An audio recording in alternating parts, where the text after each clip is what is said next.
Bandang alauna ng hapon na magsagawa ng anti-illegal gambling operation ang Bunawan MPS na humantong sa pagkakaaresto ng 3 individual sa Purok 4 Barangay Consuelo, Bunawan, Agusan del Sur.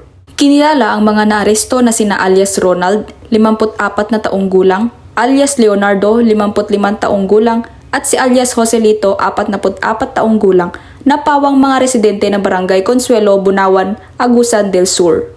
Sa operasyon na naisagawa, nakumpiska ang isang set ng playing cards at bet money na nagkakalaga ng 795 pesos sa iba't ibang denominasyon. Nasa kustodiya na ngayon ng Bunawan MPS ang mga naarestong suspek at mga nakumpiskang gamit para sa kaukulang disposisyon. Alinsunod sa Oplan sa Cleo, walang humpay ang kapulisan ng Caraga sa pagsasagawa ng operasyon upang tuluyang wakasan ang mga illegal na gawain ng mga taong may pananagutan sa batas. Mula dito sa Police Regional Office 13, ako ang inyong PNN Correspondent, Patrolwoman Maria Joana Tupal, alagad ng batas, tagataguyod ng Balitang Pulis.